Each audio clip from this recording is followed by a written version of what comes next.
David Muir has been tracking the tale of two elementary schools, 7 children lost at one, everyone getting out safe at the other. Good morning, David. George, Robin, good morning to you. And as you know, this morning, for the first time, we're beginning to see the faces of the young victims of this tornado. We've also learned something else about the strength of the tornado as it hit those two elementary schools. Take a look at this dramatic before and after. This is Briarwood Elementary, the before.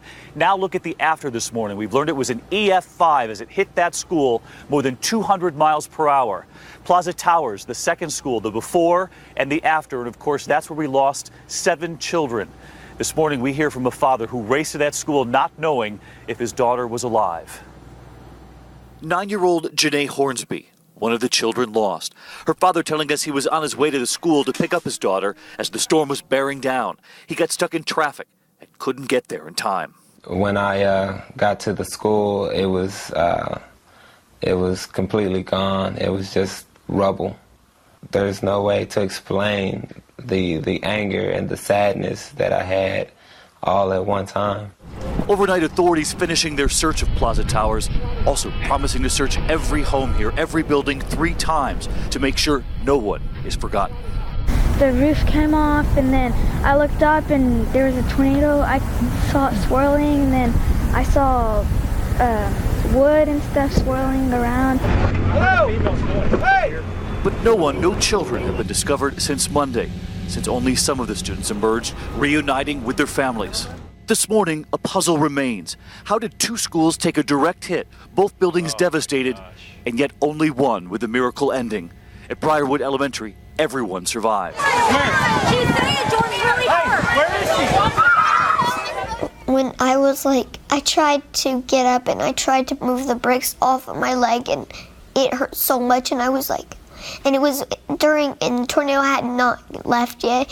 I was just screaming, help, my leg, and no one could hear me. Does that still ring in your ear, the children and what they were saying during all this? Just the crying that they want their moms. And I can't even imagine not being able to give those kids back to their parents that brought them to me that morning. Some of the teachers telling us they believe the construction of the schools played a role. At Briarwood, each grade is organized into pods, a few classrooms in each building, and in the middle of each pod, an opening to the outdoors. And when those walls collapsed, they crawled out through that opening, climbing over the rubble. Plaza Towers Elementary, a more traditional building, a long line of classrooms. When the roof, the walls collapsed, unlike the other school, there were no open spaces to crawl through. The tornado went in, and I was so afraid that I was hanging on to one of the desks, and then I fell back, and then all the dirt started getting in my eyes and on my clothes. The brave children who got out, and those 2 teachers I spoke with here told me that there were no safe rooms in either of those schools, Robin, and when authorities were pressed on that later, they did acknowledge that in fact FEMA has helped build safe rooms in schools across Oklahoma, but that there's not funding for every school, and that these 2 schools did not have that funding. There's going to be a huge conversation in the weeks and months to come about how quickly they can get safe rooms in many more schools here in this tornado zone.